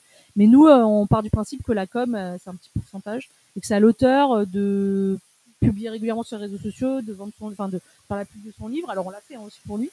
Donc ça, et surtout il y a un mois de crowdfunding dans des campagnes qui peut être très fatigant pour les auteurs parce que ils doivent produire régulièrement pendant ce mois-là, ils doivent faire la pub sur leur réseau, et c'est plutôt bien vécu par les jeunes et par les auteurs qui ont vraiment l'habitude des réseaux sociaux comme Boulet ou comme Théo Grosjean. Théo Grosjean il est jeune encore, mais Boulet il est pas très jeune, mais par contre il a une grosse expérience des réseaux sociaux. Donc pour eux c'était nickel. Après ça a été plus dur, par exemple Anouk Ricard, ça a été hyper douloureux pour elle parce qu'elle a pas l'habitude de faire sa pub, que ça l'a fatiguée. Elle a dit, bon c'est une feignasse, hein. Ne lui dites jamais qu'il dit ça. Non mais c'est Anouk, c'est quelqu'un qui travaille, par exemple, elle va rien faire pendant 4 heures, puis d'un coup elle va bosser 1 heure en accéléré comme un cartoon, quoi. Elle va aller hyper vite, et après elle va faire la sieste pour s'en remettre. Et elle m'a dit qu'elle avait jamais autant bossé que le mois de campagne parce qu'il fallait qu'elle produise régulièrement, et c'est vrai que c'est assez stressant de savoir que ça tient qu'à nous. En fait, notre réussite dans chaque exemplaire, la réussite elle tient vraiment à l'auteur aussi. Parce que l'auteur fait 0 effort, ça se voit. Il y en a des crowdfunding qui n'ont pas très bien marché parce que l'auteur il a pas joué le jeu, et donc nous on travaille vraiment pour que l'auteur donc ça peut être difficile, et on peut avoir l'impression de faire de la mendicité agressive. Donc c'est trouver l'équilibre où on n'a pas l'impression de demander des sous aux gens toute la journée, mais où on accepte de faire la pub de son bouquin, quoi. Pour le reste, ça ressemble à une maison d'édition normale. On a des éditeurs, on a tout. Bonjour. Bonsoir. Bonsoir. Votre maison d'édition exemplaire fait très majoritairement, comme vous l'avez dit, appel aux réseaux sociaux comme Twitter, Instagram, en tant qu'outil de communication. Alors sachant qu'il est nécessaire, comme vous l'avez dit encore, d'avoir un réseau étendu et donc une grande popularité sur ces réseaux pour réussir à financer son projet, est-ce que ce modèle n'exclut pas les jeunes autrices mais qui n'ont pas encore une grande visibilité? Alors, on est en train de remédier à ça. Bon, d'abord parce que, en vérité, sur Insta et tout, c'est très facile d'avoir une grosse communauté assez vite. Il faut juste savoir comment faire. Et nous, en fait, là maintenant, on développe un système de coaching. Donc, en fait, on a par exemple un auteur qui s'appelle Dara Nabati, qui a commencé, il avait 2-3 000 followers sur Instagram, ce qui est vraiment pas assez pour faire un crowdfunding. Et on a pris une coach. Alors, on a tenté le coup. On a pris une coach qui est payée. Alors, nous, chez nous, tout le monde est payé au pourcentage. Donc, la coach, elle sera payée 5% du prix du livre si le livre se fait. Et donc, Dara Nabati, il a été coaché et maintenant, il a 33 000 followers.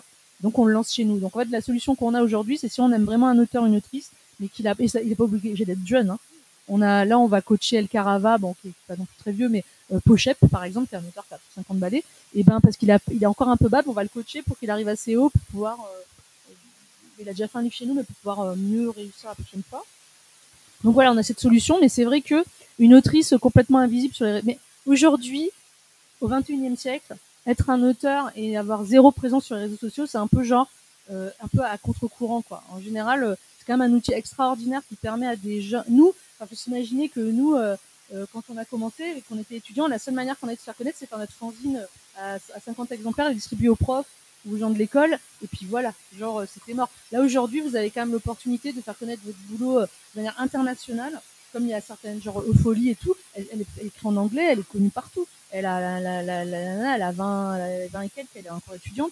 Vous avez une possibilité quand même de promotion extraordinaire de votre travail par les réseaux sociaux. Moi, je comprends qu'on n'ait pas envie de le faire, hein, et tout, mais bon, ce serait dommage de pas vouloir utiliser cet outil, quoi. Après, il faut pas se perdre dedans, évidemment, mais c'est quand même incroyable la chance que vous avez. Nous, on avait une orange à Noël, on était contents, quoi. Non, mais c'est vrai, c'est quand même incroyable cette possibilité-là. Alors, toujours sur les réseaux sociaux, entre le rachat de Twitter par Elon Musk aux démarches pas toujours exemplaires, de nombreux changements d'algorithmes sur Instagram qui mettent beaucoup plus en avant maintenant le contenu vidéo par rapport aux photos. Pensez-vous que ce modèle de communication soit durable à très long terme, mais sinon, pensez-vous qu'il faille l'adapter? Alors c'est une vraie question, c'est un peu notre talon d'Achille et moi c'est la chose qui m'inquiète le plus en fait dans notre démarche, parce qu'on est très dépendant des GAFA. Donc aujourd'hui il y a des modes alternatifs qui sont en train de se développer. Moi à un moment donné on se pose la question de créer notre propre appli pour, mais en fait genre on n'a pas 25 ans, on n'est pas, enfin, c'est un boulot énorme et on peut pas tout faire. Mais c'est vrai qu'il y a d'autres. Moi je fais un peu confiance aussi aux réseaux sociaux pour toujours développer des nouvelles formes narratives. Ce qui est fatigant, c'est que disons qu'on passe 3-4 ans à développer un lectorat sur un réseau. Genre moi j'ai mis peut-être 3 ans à avoir 30 000 followers ou 35 000 followers sur Instagram. Et c'est un peu triste à chaque fois de se dire bon je vais tout recommencer sur un autre réseau quand Instagram va devenir tout pourri, comme c'est le cas. Et c'est vrai qu'on aimerait bien à un moment donné. On s'est posé la question avec d'ailleurs Lewis Trondheim, avec des éditeurs, de créer un média un peu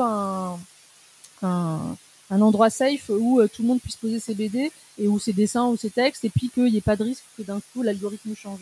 Voilà, un sanctuaire. Et c'est vrai que du coup on n'a pas réussi à se mettre d'accord parce qu'il y avait trop d'intérêts financiers derrière pour les gens qui voulaient nous donner de l'argent, et puis ils voulaient pas nous payer nous pour le faire. En gros ils voulaient bien nous donner de la techno, mais nous on aurait dû le faire gratos. Et du coup on a dit non, on va te payer. Dans ce cas alors on serait prioritaire, et donc c'est devenu une. Mais il y a vraiment une question de créer un média, effectivement, c'est un problème. Ça, c'est un problème, mais il faudrait que quelqu'un d'autre que nous ait envie de le régler. Nous, on peut pas tout régler, on a trop de boulot déjà. C'est un vrai problème. Ouais. Alors, pour finir avec l'édition, plus léger cette fois, en tant que dessinatrice et éditrice, comment choisissez-vous si un projet sera dévolu à votre maison d'édition exemplaire ou une autre structure éditoriale plus classique?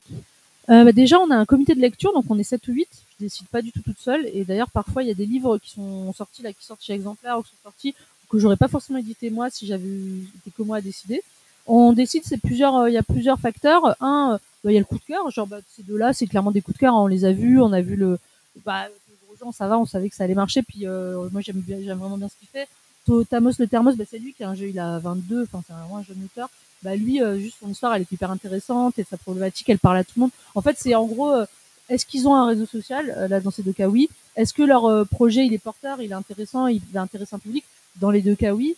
Et après, est-ce que l'auteur est prêt à rentrer dans la démarche d'exemplaire? Et après, si les réponses à ces 3 questions, elles sont oui, ben on contacte l'auteur. Mais ça peut être des auteurs dont moi j'aime pas forcément plus que ça le travail, mais qui sont pros, qui ont un lectorat et qui font un boulot qui est quand même correct. La plupart du temps, quand même, moi j'aime bien. Il y a eu 2-3 bouquins où voilà, c'était pas forcément mes goûts, mais on aime bien le rose aussi, je me rends compte. C'est pas nous qui avons choisi, mais.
Et les autres, franchement, à retour de karma, vous verrez dans 20 ans que vous aurez.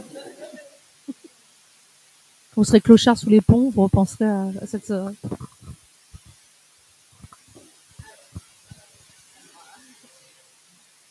Donc en 2017, vous avez publié 4 ouvrages ouvertement politiques. Donc cet engagement politique, c'est quelque chose d'assez rare dans la bande dessinée. Est-ce que le travail documentaire que vous avez mené et continuez de mener alimente votre engagement politique? Bah après, alors oui, forcément c'est militant, mais on bosse sur les sujets qui nous touchent. Voilà, c'est vrai que là c'est particulier. Après, la famille Nifa, c'était une commande. En fait, c'est la matinale du Monde qui m'a proposé de faire un strip de BD par semaine dans sa matinale. Donc j'ai fait ça, j'ai fait cette famille. Donc en fait, ça parle de politique. Là, c'est après je donne mes idées, mais on est plus sur une commande présidentielle aussi. C'était les élections présidentielles et on m'a demandé de tenir un blog sur Le Monde pour suivre les présidentielles. Et du coup, moi, je travaille avec une sociologue très à gauche, ça c'est vrai. Et donc, on a été dans une école de Saint-Denis. Et c'est vrai que du coup, on parle de politique d'une manière clairement sociale. Les Nouvelles de la Jungle, c'est vraiment parce que je suis allée voir et que ça m'a tellement traumatisée et choquée que je pensais que c'était nécessaire d'en parler. Et Un automne à Beyrouth, c'est parce que j'étais avec quelqu'un qui était du Liban et du coup, on a été là-bas et du coup, j'ai fait une BD et puis j'ai commencé par être invitée par une ONG en fait pour faire quelque chose sur les camps de réfugiés. Mais c'est vrai que c'est finalement pas tant la façon de traiter le sujet que le choix des sujets qui est militant. Et après, une fois que je suis dans le sujet, j'essaie de le traiter de la manière la plus honnête. Par exemple, les Nouvelles de la Jungle, on a réussi à interroger un CRS, mais parce que c'était quelqu'un qui travaillait plus sur la jungle de Calais et tout ça. Mais nous, on aurait voulu avoir beaucoup plus d'avis divergents. On aurait voulu avoir des policiers, on aurait voulu avoir des pompiers, on aurait voulu avoir des riverains, les gens qui vivent autour du camp. Et en fait, les gens n'ont pas voulu parler avec nous.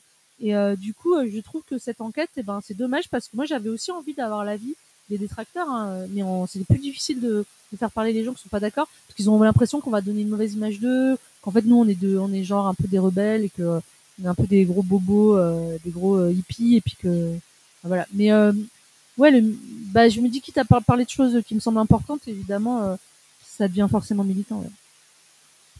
Ouais. Donc vous êtes très engagé, que ce soit à travers la création du collectif des créatrices de bandes dessinées contre le sexisme, que vous cofondez avec Jumaro en 2015, ou encore avec la charte de votre maison d'édition, dont le premier point est le suivant: l'auteurice s'engage à ne pas publier de livres faisant l'apologie de l'intolérance.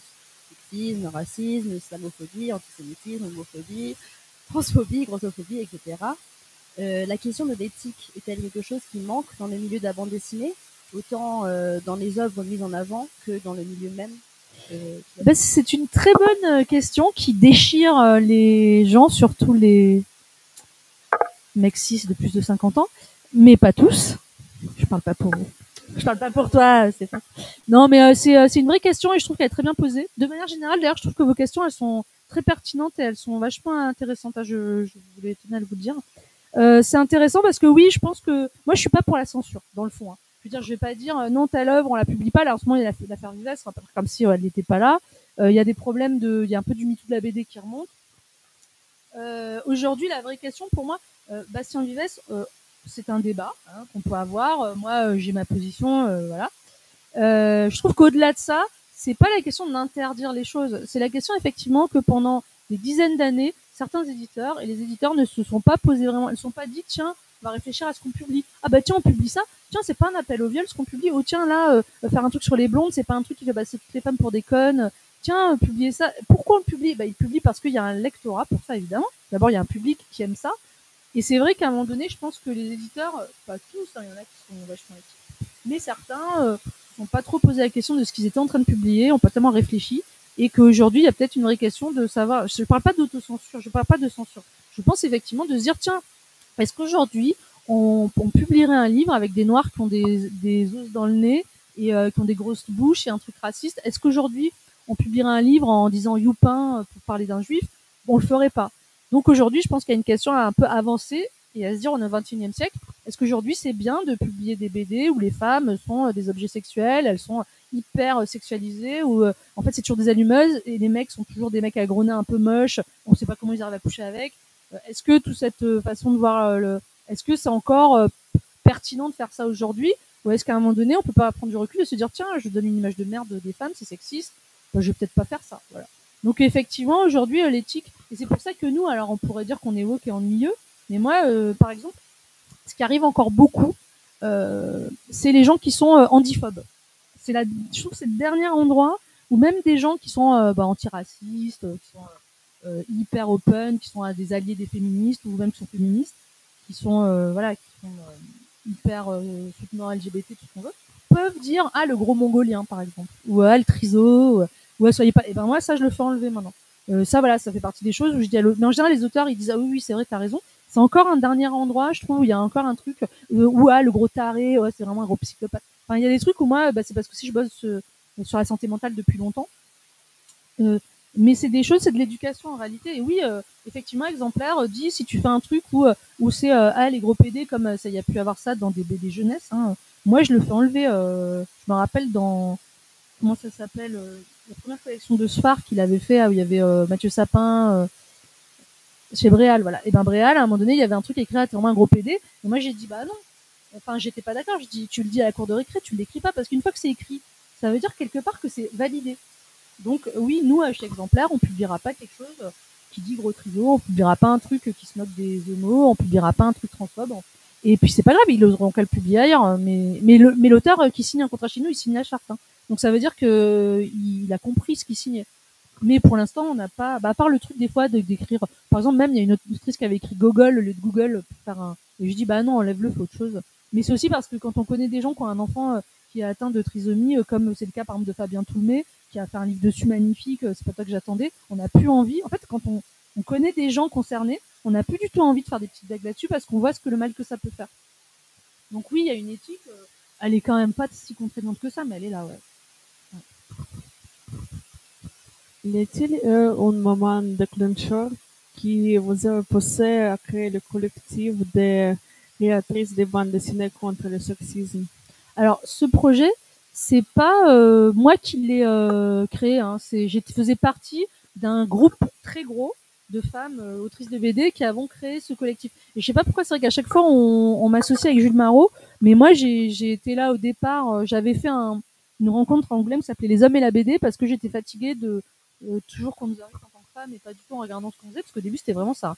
Moi j'ai tout le temps invité que sur je sais pas, j'avais des ovaires, j'avais mes règles, il semblait que c'était hyper intéressant dans la BD. Je suis arrivée à une époque où il y avait encore très peu de femmes. Et c'est vrai que par pied de nez j'ai fait ça. Ou d'ailleurs à l'époque j'ai invité Florent Rupert et Bastien Vives. J'avais bien choisi mes invités. Et en fait, ouais, évidemment, moi je suis féministe et je l'ai toujours été. Après, il y a eu une époque que vous ne connaissez pas, mais il y a 10 ans, ou 10-15 ans, où dire qu'on était féministe, c'était encore un gros mot. C'est-à-dire que les femmes disent ah non mais moi je ne suis pas féministe. Vraiment, j'entends. Et les mêmes qui vont dire aujourd'hui ouais je suis super féministe. Bah il y a 15 ans c'était le mot qu'on disait doucement. Moi ma mère était au MLF donc c'était vraiment le mouvement féministe des années 70. Moi j'ai grandi en me disant bah on peut pas être une femme et ne pas être féministe, mais c'était pas le cas des autres. Et il y a vraiment eu une prise de conscience ces dernières années que bah si être une femme c'est être féministe et que du coup créer ce mouvement ça a un peu impulsé cette nouvelle génération d'autrices. Parce que il y avait eu cette histoire de Grand Prix où il y avait aucune femme nominée. Il y avait régulièrement il y avait le musée de la BD à Bruxelles, à Angoulême, c'est à Bruxelles qui avait voulu faire une expo les femmes, la BD, tout était mélangé entre les. Enfin, il y avait des trucs qui étaient hyper énervants, donc on est monté au créneau. Mais le collectif, c'est vraiment un mouvement très collectif. Moi, j'étais au départ un peu là, mais finalement, c'est pas du tout moi qui ai géré ce truc pendant toutes ces années. C'est pas moi qui m'en suis occupé du tout. Hein, donc mais après, je suis hyper contente qu'il existe, hein, ça, c'est sûr. On voit apparaître depuis le lancement de ce collectif de plus en plus d'autrices de bande dessinée qui prennent la parole sur la violence du sexisme dans ce milieu, qui est la bande dessinée, ainsi qu'une nouvelle génération de jeunes auteurs et autrices particulièrement impliqués sur ces questions. Est-ce que vous avez l'impression qu'il y a un dialogue qui est en train de s'ouvrir sur ces questions? Je pense surtout qu'il y a un dialogue qui est en train de se fermer sur ces questions. C'est-à-dire que nous, on est arrivé à la BD, c'était comme ça. Donc, on a accepté des choses. Je pense que la jeune génération, ils arrivent et c'est no way. Donc, ça, on dit, eh ben non, c'est plus ok, on le fait pas. Et nous, je pense qu'on était plus à un endroit où on pouvait comprendre qu'il y avait certains auteurs qui étaient un peu limites, mais parce que c'était des vieux, que les BD, ça pouvait être hyper sexiste. Mais parce que c'était comme ça la BD, moi j'avais grandi en lisant que des BD comme ça, même Astérix et tout, Lucky Luke, faut voir les nanas là-dedans, comme même Tintin. Si on lit les vieilles BD, c'est rare les BD où la femme a vraiment un rôle hyper cool. Je me rappelle, il y a Jeannette Plantu, bizarrement, qui est pas très connue comme BD, et oui, c'était une jeune journaliste qui partait au Cambodge, il lui arrivait des aventures incroyables, et elle avait un vrai rôle, c'était pas Natacha, elle était pas sexy, et c'était une super BD, mais je l'ai lu petite. Mais à part ça, et à part Bretéché évidemment, grosso modo, et donc on grandit en lisant que ça. Bon, on arrive dans le milieu de la BD, on est ok avec le fait qu'une partie de la BD c'est ça, pour la majorité. Mais vous arrivez, vous avez eu accès depuis que vous êtes enfant à autre chose, parce que vous avez pu avoir arrivé des femmes comme moi, on est plein, que vous avez pu lire. Donc vous avez d'autres modèles. Vous savez que c'est pas que ça la BD, vous avez pu lire aussi des hommes qui faisaient une BD différente. Donc vous arrivez, puis vous arrivez dans le milieu de la BD, ça passe plus. Mais nous, on est encore. Et moi aujourd'hui, parce que toute ma vie, j'ai dit, mais non, il n'y a pas de sexisme. Enfin, j'avais pas l'impression de ressentir du sexisme de la part de mes collègues. Jamais. J'avais l'impression qu'il y avait du sexisme institutionnalisé dans les salons, parce qu'on nous invitait tout le temps avec leurs questions de merde là. Mais j'avais l'impression que les auteurs ça allait. Mais moi, je suis arrivée, j'étais ouvertement lesbienne. J'étais pas du tout dans un registre avec les gens qui pouvaient laisser un espace pour me faire harceler. Je sais pas comment dire. Et on était plusieurs comme ça, à avoir nos gros caractères. Genre Tanks, Tanks qui aurait voulu l'emmerder, je pense aurait fini avec les dents pétées. Et les autrices qui sont arrivées de ma génération à moi, c'était tout un peu comme ça, un peu comme les femmes qui font des métiers d'hommes au début, là, l'espèce de warrior. Il est arrivé dans un deuxième temps les filles plus féminines, plus machin. Et là, il a commencé à avoir des emmerdes. Mais moi, finalement, je me suis pas rendu compte qu'il y avait des femmes qui se faisaient harceler. Moi, je trouve que le sexisme, il est là, en fait, et je me rends compte qu'aujourd'hui, à l'âge que j'ai, dans les BD elles-mêmes. En fait, je trouve que ce qu'il faut combattre aujourd'hui, effectivement, je dis pas qu'il faut censurer, mais il faut re-questionner les propos qui sont tenus dans les BD, parce que c'est ça qui crée aussi une ambiance de merde. Mais aussi, il faut voir qu'aujourd'hui, vous êtes de plus en plus nombreuses, on est de plus en plus nombreuses dans la BD. Je pense qu'on sera à 50-50 dans pas longtemps, et je pense que dans 20 ans, on sera la majorité. Parce qu'aujourd'hui, les écoles de BD, c'est 80% de femmes. Donc, forcément, il va y avoir de plus en plus d'autrices. Donc, c'est presque un problème de dinosaures, ce qui nous arrive là. C'est juste c'est en train de faire le ménage, et après, ça se posera plus. Mais voilà, je trouve que c'est vraiment ce qu'on raconte qui est important, finalement. Et moi, je trouve que le sexisme, il est vraiment d'abord dans ce qui est raconté dans les BD. C'est hyper intéressant ce que vous dites. En plus, ça fait vraiment lien avec ce que j'allais dire ensuite. Parce que nous, en tant qu'étudiants et étudiantes, on est encore en dehors de ce milieu professionnel, de la BD, de l'édition en général. Et on a vraiment l'impression que les choses sont en train de changer de manière assez rapide. Mais voilà, est-ce que vous en avez déjà répondu en partie, mais est-ce que c'est une réalité ou est-ce que c'est une vision biaisée qu'on a? Ah non, c'est une réalité. Moi, je le vois quand on est dans la BD comme moi, maintenant, je me plais à dire que ça fait 20 ans cette année. Ça fait 20 ans que je fais de la BD. Non, mais ça n'a plus rien à voir avec il y a 20 ans. Et déjà, il y a 20 ans, en fait, vraiment, on est arrivé, Stéphane est arrivé à peu près en même temps que moi. On est arrivé, c'était en train de... Désolée, je dévoile ton âge. Je sais pas quel âge t'avais dit que t'avais, mais on est arrivé, en fait, c'était juste... On est arrivé vraiment au moment où ça commençait à changer. Et on a vu le truc bouger. Avant nous, c'était pas comme ça. Et effectivement, non, mais aujourd'hui, ça n'a rien à voir. Vous allez dans un salon de BD, il y a plein d'autrices. Moi, à l'époque, on me croyait toujours que j'étais la libraire ou que j'étais la secrétaire ou la femme d'eux. Et je suis arrivée, j'étais des fois dans des salons, j'étais la seule femme. Il y avait genre 25 auteurs invités, j'étais la seule femme. Maintenant, c'est très rare, ça arrive encore. Hein. D'ailleurs, c'est un peu bizarre, mais c'est de plus en plus rare. Donc oui, vous arrivez vraiment à la fois dans une précarisation terrible, mais dans une liberté de ton et vous allez être beaucoup mieux vous en tant que femme que ce que nous on a pu vivre quand on est arrivé. Et encore, c'était rien par rapport à la génération d'avant, qui elles sont carrément pris des réflexions, des mains au cul, des réflexions, du mépris. Enfin, c'était la guerre. Hein. Et là, c'est vrai que ça tentait vraiment le vieux strip, quoi, le milieu de la BD. Maintenant, c'est plus trop le cas et on s'en réjouit quand même tous. Merci beaucoup. Ça fait plaisir d'entendre ça. Il faut savoir que ça va bientôt sentir le slip frais. Ça va sentir les règles bientôt. Ouais. Oui. Et sur un tout autre registre, nous, on s'est un petit peu intéressé au passage de Mini Padalo de la BD à l'animation. Ouais. Et on voulait savoir quelle part vous avez eu, vous, dans le processus créatif, dans l'adaptation de cette bande dessinée. Alors, quand cette BD a été adaptée, moi, j'y connaissais rien en dessin animé. Moi, j'ai coécrit la Bible, donc c'est-à-dire l'objet qui définit toute la série, avec un scénariste qui est devenu un très bon ami. J'ai co-scénarisé beaucoup d'épisodes et j'ai fait du character design sur tous les nouveaux personnages, c'est moi qui les ai dessinés. Et dans la saison 2, j'ai été directrice d'écriture. Après, c'est pas moi qui ai réalisé et aujourd'hui, je le regrette beaucoup, mais bon, à l'époque, parce que je trouve qu'il y a beaucoup d'argent qui a été mis dans les décors et pas assez dans les bonhommes, et puis que c'est quand même du dessin animé jeunesse, donc la mort, la maladie, tout ça n'ont pas pu exister, alors que je pense que ça aurait eu pu... voilà, il y a eu un peu des retenues et il y a eu ils ont quand même formaté la série à un truc qui pensait que c'était ça qu'il fallait faire. Moi, j'aurais pas fait comme ça, mais bon, à l'époque, j'étais jeune et j'apprenais. Mais voilà, j'ai quand même pas mal... je suis quand même pas mal intervenue, mais ce qui est très triste quand on fait un dessin animé, c'est qu'à la fin, il y a écrit Mini Patalo, une série de Boris Giotto. Le réalisateur, sympa. Après, c'est d'après un scénario de Lisa Mandel et Laurent Sarfati, donc ça c'est le scénariste. Et en troisième, il y a d'après la bande dessinée de Lisa Mandel. Donc en gros, à la fin, si j'avais pas écrit la Bible et tout, il y aurait même pas mon nom, quoi. Il y a écrit une série d'un mec, et pourtant il a tout été. Moi j'étais aux animatiques, j'ai vachement bossé sur cette série. Voilà, ça c'est le truc qui m'a un peu frustré. Je me suis dit, je le referai plus comme ça. Je ne invente pas réalisateur de dessin animé, c'est un truc genre on se réveille un matin, puis on fait ça, quoi. J'ai remarqué qu'il y avait des différences assez notables de mise en scène entre la bande dessinée et l'animation, notamment l'apparition du personnage de Jean-Pierre. Donc je me souviens qu'il arrive vraiment, il tombe directement dans la maison, mais dans une pièce un peu différente entre la BD et l'animation. Et je me demandais si l'animation vous a-t-elle permis de réaliser des gags que vous ne pouviez pas faire en bande dessinée. Non, de toute façon, il y a plein d'épisodes, c'est même pas moi qui les ai écrits. Ah ouais. J'en ai coécrit plein, mais j'ai pas tout coécrit. Il y a 70 épisodes. Oui, en fait, le dessin animé, il permet de développer les décors. Enfin, moi, je trouve que la seule grosse différence, c'est les décors sont hyper alambiqués et tout. Je pense vraiment que ça servait à rien, moi, perso. Mais bon, après, j'espère que personne qui connaît Boris Giotto n'est là.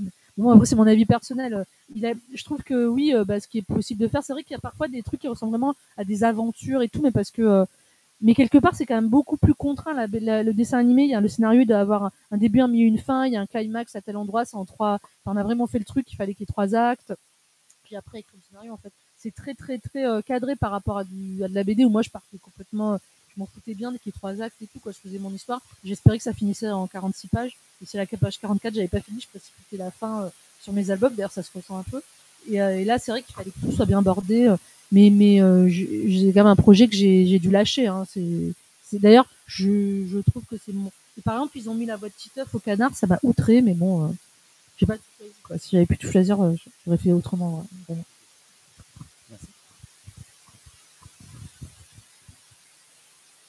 L'essor de séries d'animation documentaires adultes comme Les Culottés de Pénélope Bagieux ou bien encore la série de courts-métrages L'amour à ses réseaux sur Arte vous donne-t-elle envie de développer des projets d'animation plus proche de vos œuvres engagées ou documentaires? Pas trop. Là, je suis donc en ce moment sur un long métrage, mais en prise de vue réelle. Donc là, je suis plus sur des envies de faire un film et de le réaliser d'ailleurs cette fois-ci. Mais, normal. Mais si on me proposait de le faire, je pense que ça m'intéresserait vachement. Mais pour l'instant, j'irai pas moi démarcher. En fait, avoir monté une maison d'édition, pour tout dire, ça prend quand même énormément de temps et j'ai même plus le temps de faire mes BD. Donc je pense que ce serait vraiment me mettre encore une charge de travail. Mais c'est vrai que si on me le proposait, je pense que ça serait hyper intéressant. Mais dans ce cas-là, je voudrais être plus impliquée que ce que j'ai fait avec Mini Patalo. Je trouve que, en fait, le réalisateur, c'est quand même lui qui donne la couleur du film et de la série. Et si on n'est pas à la réal, on perd. En fait, on est complètement, ouais, on nous prend complètement notre projet. Et puis alors, pour le meilleur ou pour le pire, si le réalisateur est super, ça fait un super projet. Mais n'empêche, on est dépossédé de notre projet. Et moi, ça, je veux plus du tout que ça m'arrive. Je préfère ne rien faire que de faire un truc qui soit adapté par quelqu'un d'autre et où je perds la main dessus. En fait. Je préfère rester en BD, quoi. Alors, vous avez été jury à Angoulême en 2014 et vous avez vous-même reçu de nombreux prix, dont le prix Artemisia pour esthétique et filature en 2009 avec Tanks. Ouais.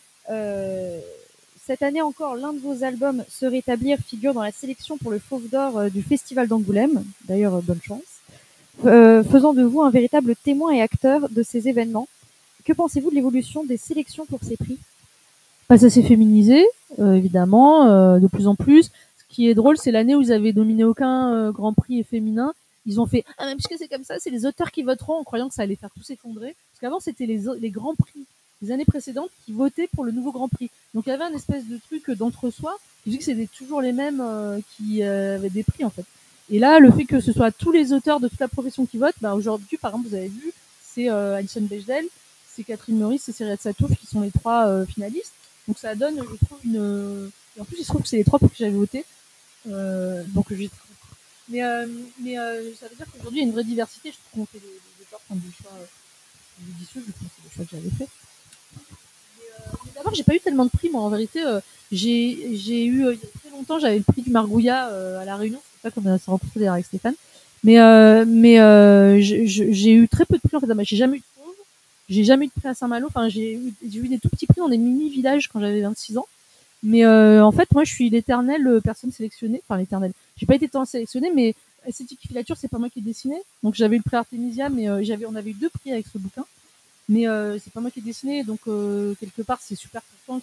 J'étais contente, mais moi, en tant qu'autrice complète, j'ai jamais eu de prix. Par exemple, en 20 ans de carrière, j'ai jamais eu de Fauve. J'ai jamais eu de prix un peu ni à Lyon BD, ni à Saint-Malo. J'ai aucun. Mais je suis souvent sélectionnée. Et je pense que quand je serai vieille et mourante, j'aurai peut-être le Grand Prix. Donc dans 20, 30, 40 ans, j'aurai peut-être un prix de la carrière. Mais je pense que l'humour, c'est quand même pas un style qui est vachement apprécié pour donner des prix, quoi. Mais c'est comme l'humour en général en France, c'est toujours un peu mal vu de faire des trucs drôles. Donc puis d'avoir un dessin comme ça, c'est pas le truc qui est le plus vendeur. Je sais que par exemple Marion Montaigne, elle avait le prix du public, je crois, en Angoulême, mais elle a pas eu de Fauve non plus. En fait, quand on est un peu dans un registre humoristique comme je fais moi, on a rarement des prix. Ils préfèrent des trucs un peu plus. Après, moi j'adore. Il y a souvent des choses très très belles, mais je suis pas dans le bon. Il faudrait qu'il y ait un prix de l'humour, par exemple. Là, j'aurais mes chances, mais il y en a pas malheureusement. Voilà. Un prix de la BD documentaire, mal faite. Je rigole, c'est pour que vous me disiez, mais non. Voilà. Selon vous, y a-t-il parmi toutes vos BD un album qui résume l'essence de votre travail? Une année exemplaire, ce serait finalement une sorte de résumé. En tout cas, c'est une année de ma vie. Et je pense que ça résume pas mal mon état d'esprit. On retrouve à peu près tout ce qui est important pour moi, puis tout un peu mon univers et mon humour. C'est d'une manière quand même très lâchée. Je dirais que c'est celui qui, on va dire, qui regrouperait le plus de tout ce que je suis, quoi. Après, sinon, le reste, j'estime que j'ai pas fait j'ai pas fait mon Persépolis. J'ai pas fait l'album où je me dis c'est mon album de ma carrière. J'ai l'impression qu'il est pas fait alors peut-être que je me rendrai compte à la fin qu'en fait, il était fait depuis le début, que c'était Mini Patalo, puis que j'ai cru que j'allais faire autre chose de ma vie. Mais j'ai pas l'impression d'avoir fait l'album, la quintessence de ce que j'ai envie de raconter. Mais ouais, une année exemplaire, je sais pas pourquoi, ça regroupe un peu toutes mes problématiques. Voilà. Y a-t-il un album que vous feriez différemment aujourd'hui? Oui, il y en a plusieurs. Celui de présidentiel, je le ferai pas comme ça. La couve, elle est horrible. Et en plus, on n'a pas eu le temps parce qu'en fait, le sujet était vraiment passionnant. Et la sociologue, elle est spécialisée de la politique et des enfants. C'est une politiste. Elle est passionnante. Et quand il est sorti, en fait, quand on a suivi la campagne présidentielle, ils ont voulu qu'on sorte le bouquin juste après le résultat des élections. Du coup, on n'a pas eu le temps de rebosser le livre. Et il manque 1 milliard d'infos. Moi, ce livre, je pourrais le refaire complètement parce que il y a tellement de choses hyper intéressantes à raconter qu'on n'a pas pu raconter. Après, dans les autres projets, après, je sais pas, la famille Mifa, je ferai un autre mise en page que ce qui a été fait, mais bon, après, ouais, je sais pas, une fois que les livres sont faits, moi j'ai l'impression que c'est fait, c'est fait. J'ai pas trop de regrets en général, parce que je suis déjà dans le livre suivant, donc je sais pas si si je serais capable de refaire différemment. J'ai l'impression que si on me redemandait le même sujet, je referais pareil, que j'arriverais pas à faire d'une autre manière, donc j'ai pas trop de, ouais, j'ai pas trop de regrets. Avez-vous une préférence entre vos récits fictionnels ou documentaires? Pour moi, je pense que mes récits fictionnels, enfin, qui sont plutôt donc les récits que j'ai fait en jeunesse au début, mais mes récits documentaires, c'est vraiment 2 moments de ma vie. Et j'ai beaucoup d'affection pour Nini Patalo. Je suis hyper contente d'avoir fait cette BD et j'aurais aimé en faire plus et faire plus de tomes, mais bon, malheureusement, voilà, je passe à autre chose, ça s'est arrêté. Donc j'aurais toujours beaucoup d'affection pour cette BD. Mais mes BD documentaires, disons que c'est ce qui me donne envie de faire de la BD aujourd'hui, c'est plus de faire du documentaire. Mais je trouve qu'avec au bout de plusieurs années, enfin là, je sais qu'en ce moment, je suis arrivée à un moment où la BD, j'ai un peu perdu le côté. C'est devenu vraiment un travail, quoi, et un métier. Et je trouve que parfois, je me réveille le matin et je dis, j'ai pas du tout envie de dessiner. Et je me dis, tiens, comment je pourrais retrouver quand même ce plaisir d'enfant de produire, de dessiner, et je l'ai plus. Et c'est pas grave parce que du coup, je dirige ma maison d'édition, je fais plein de trucs. Le milieu de la BD me plaît toujours autant et tout. Mais je sens que je lis moins de BD et que je suis moins enthousiaste qu'avant dans la création. Et je pense que c'est un truc qui se retrouve facilement, mais qu'il faut que c'est normal aussi dans une carrière aussi longue, parce que moi j'ai envie de faire de la BD depuis j'ai 4 ans, quoi. Donc en fait, toute ma vie j'ai voulu faire ça. Je pense que c'est normal c'est comme un couple qui dure 40 ans, il y a des moments, il y a des crises. Et là, je sais qu'en ce moment, j'aimerais bien retrouver un peu un plaisir de dessin. Et d'ailleurs, j'ai vu une expo, je sais pas si certains d'entre vous l'ont vu, de Alice Neal à Beaubourg, et qui m'a vraiment redonné envie de faire de la peinture, par exemple. Et je me suis dit, tiens, je referais bien de la peinture, genre une seule peinture, pas d'histoire. Et ouais, voilà. Et enfin, vous dites qu'enfant, vous avez beaucoup lu les albums de Claire Bretécher. Quel héritage trouve-t-on dans votre travail et quels sont les auteuristes qui vous ont le plus influencé? Vraiment, Bretécher, d'abord parce que c'était la seule qu'il y avait chez moi. Elle m'a beaucoup... elle m'a influencé dans le sens où déjà, elle avait pas un dessin hyper réaliste. Après, pour moi, c'était vraiment du dessin d'adulte avec des problématiques d'adulte. Et j'ai envie de dire que les auteurs qui m'ont le plus bouleversé au niveau professionnel, c'est vraiment quand les auteurs de l'association, quand l'association a émergé dans les fins des années 90. Moi, avant, je savais pas qu'on pouvait raconter des aventures classiques avec un dessin pas classique. Et eux, ils sont arrivés avec ça. Parce que avant ça, on avait des dessinateurs qui dessinaient vite. Il y avait Wolinski, il y avait Reiser, il y avait Pilar Bretéché, il y en avait. Et en fait, c'était marrant parce que c'était des auteurs qui, au départ, des dessinateurs qui étaient des dessinateurs de presse. En fait, c'est quand les dessinateurs de presse se sont mis à faire de la BD, ils se sont mis à faire un peu de la BD de presse, c'est-à-dire que ça parlait toujours un peu de problématiques d'adultes, de politique, machin, mais en BD. Et en fait, c'est l'assaut a vraiment amené ce truc avec le même dessin, on n'est pas obligé de parler de trucs d'adultes et de politique et de trucs réalistes, mais on peut partir. Après, par exemple, il y avait le Baron Noir aussi qui était déjà un peu là-dedans. Le Baron Noir, c'est pas le Baron Noir, c'est le Baron Noir. C'est Baron Noir, d'un coup, c'est pas la série. Gauthier Pétion. Eux, ils étaient déjà un peu là-dedans. Mais en gros, moi, c'est ça qui m'a fait le plus de bien, plus que Bretéché, c'est de me rendre compte qu'avec un dessin comme Bretéché, on pouvait aussi raconter une épopée médiévale, un truc de science-fiction, un truc d'Eric Fantasy. Et ça a été pour moi le moment où je me suis dit, je peux vraiment faire de la BD avec mon dessin. Avant, je pensais que j'étais obligée de faire de l'illustration jeunesse, parce que mon dessin, jamais personne voudrait le publier en mode BD. Et que je voulais pas faire du dessin politique, j'étais nulle, ça m'intéressait pas. Donc voilà, moi la vraie influence, ça a été eux. Ils ont fait à la fois beaucoup de mal à la BD financièrement, ils ont fait beaucoup de bien à la BD artistiquement. beaucoup de mal parce qu'ils ont commencé à publier des pavés comme ça, payer que dalle. Donc ils ont lancé avant on était payé 46 pages couleurs, c'est 300 € la page minimum, c'était comme ça. Il y a la fin de la presse qui a fait la chute des revenus. Mais ces gros bouquins-là, ils nous ont tués financièrement parce que d'un coup on demandait à des auteurs, voilà, un livre comme ça de 400 pages, t'es payé 100 000 €. Ça a commencé à ouvrir une porte un peu, une boîte de Pandore. Mais après, ça a pris aussi une révolution dans la BD. Hein. Enfin, moi, je suis hyper contente évidemment, que toutes ces maisons-là nous aient permis de faire passer aussi la BD à l'âge adulte. Donc, quels sont vos futurs projets? Alors, mes futurs projets, c'est réussir à faire mon tome 2 de Se rétablir. Là, tiens, un de mes regrets, j'aurais jamais dû écrire tome 1 sur le tome 1 déjà. J'aurais dû faire juste celui-là et passer à autre chose. Donc j'ai ça, et puis j'ai des projets de commande, mais de BD de commande.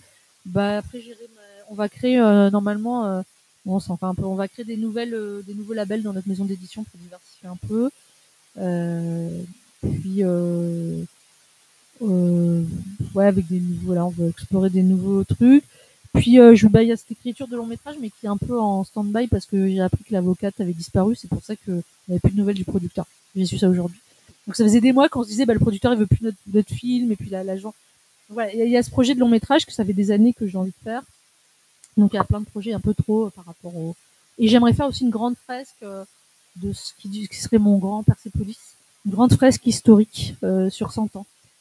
Je ne dirai pas le sujet encore parce qu'elle n'est pas faite. Mais voilà, j'avais envie de faire une grande fresque historique de genre 1920 à 2020.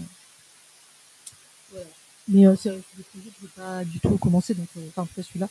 Mais il faut toujours avoir 10 coups d'avance dans la BD. Voilà.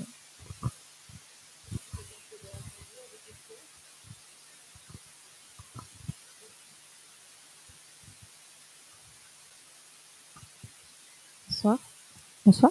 Du coup, j'avais une question par rapport, parce que de ce que j'ai compris, donc vous faites dans l'humour, mais vous avez aussi des règles éthiques. Et je voulais savoir comment vous arrivez à trouver ce juste milieu. Enfin, est-ce que vous pensez qu'on peut rire de tout? Et si oui, comment vous traitez les sujets humoristiques, même si parfois, de manière humoristique, même si parfois ils sont assez graves? Est-ce qu'on peut rire de tout? Alors, il y en a qui disent on peut rire de tout, mais pas avec tout le monde. Moi, j'aurais tendance à dire on peut rire de tout, mais alors faut vraiment que ce soit très très drôle. Et là, franchement, ça fait une sélection directe. Hein. Parce que les blagues racistes et tout, faut vraiment avoir envie de trouver ça drôle. Mais après,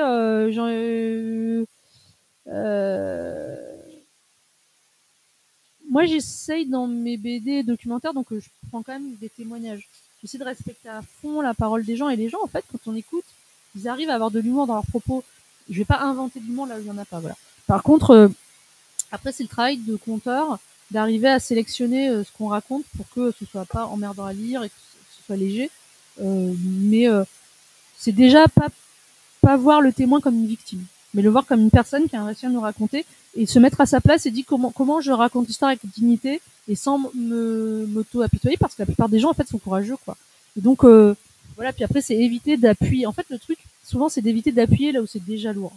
Parce que souvent vraiment on n'arrive pas à doser, en fait c'est horrible les trucs pathétiques. Donc c'est arriver à pas appuyer là où c'est lourd et à alléger là où c'est un peu lourd. Enfin, c'est tout un équilibre, je saurais pas, il n'y a pas de règles, il n'y a pas un livre qui apprend à le faire. Et après, comment on est border avec l'humour limite, après, c'est vraiment, on est sur la corde raide. Hein. Moi, je sais que parfois, j'ai pu faire des choses ou dessiner des choses où, voilà, j'ai une fois, par exemple, j'ai été bloquée sur Twitter parce qu'on m'a traité de grossophobe. Bon. Parce que j'avais, bref, pour 1000 raisons. Mais donc voilà, on a toujours quelqu'un qui est fâché. Je veux dire, aujourd'hui, on est quand même aussi dans un moment où on peut plus rien dire. Non mais on est dans un moment où tout ce qu'on dit est pesé, mesuré, et où des coups, la claque fuse vite. Puis aussi, il faut dire qu'avant, on allait dire ces conneries au bistrot avec 3 mecs bourrés, et qu'aujourd'hui, on dit des trucs et qu'on a des milliers de gens qui l'écoutent. Donc forcément, quand ça plaît pas, ça crie très fort.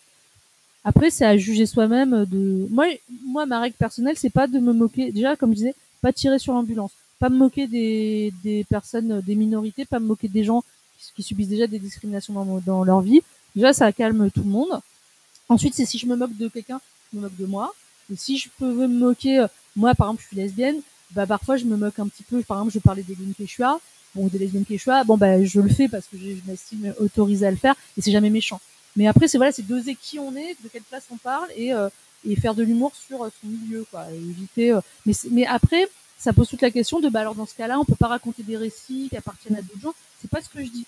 Je dis juste que si on fait de l'humour, faut faire bien attention de quoi on se moque et de qui on rigole.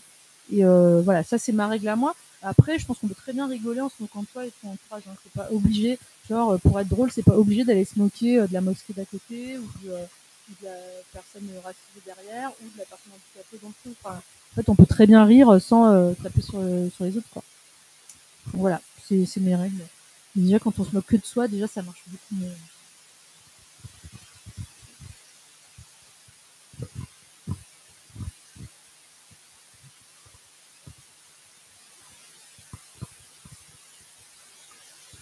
Vous avez commencé en disant que pour vous, parfois, le dessin, c'était une souffrance, Ouais. que vous y allez vite. Et là, vous avez fini tout à l'heure en nous disant qu'en fait, vous avez perdu la joie du dessin. Du coup, Ouais. en fait, Je perds vous avez perdu la joie du dessin. Et on a l'impression dans vos récits, en fait, dans vos BD, que ça part d'une envie d'histoire, d'une envie de raconter. Est-ce que ça vous est déjà arrivé de partir d'une envie de dessin? Non. Vous avez Non. Des fois, je dessine comme ça un personnage, tout ça, en me disant tiens, j'ai fait un super dessin, puis je m'arrête.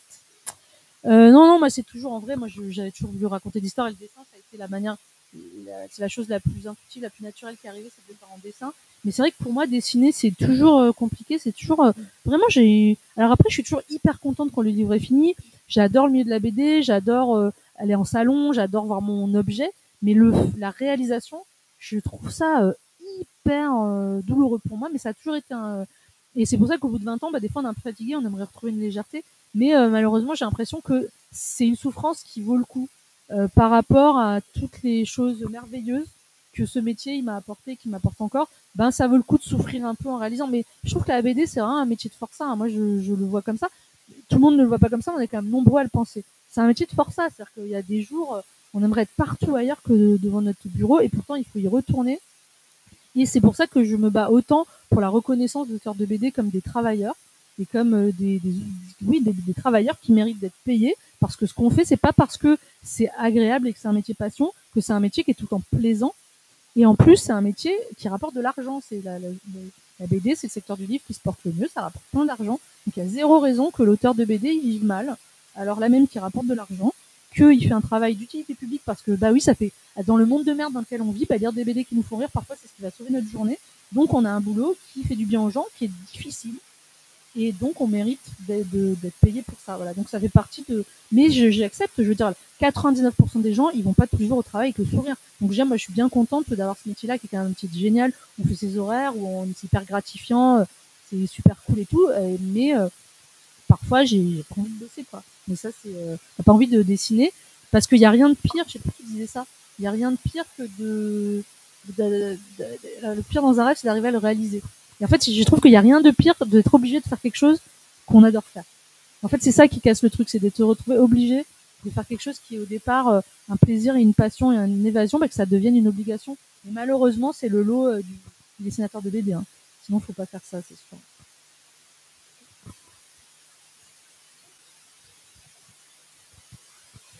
Bon, si on n'a pas d'autres questions, une question?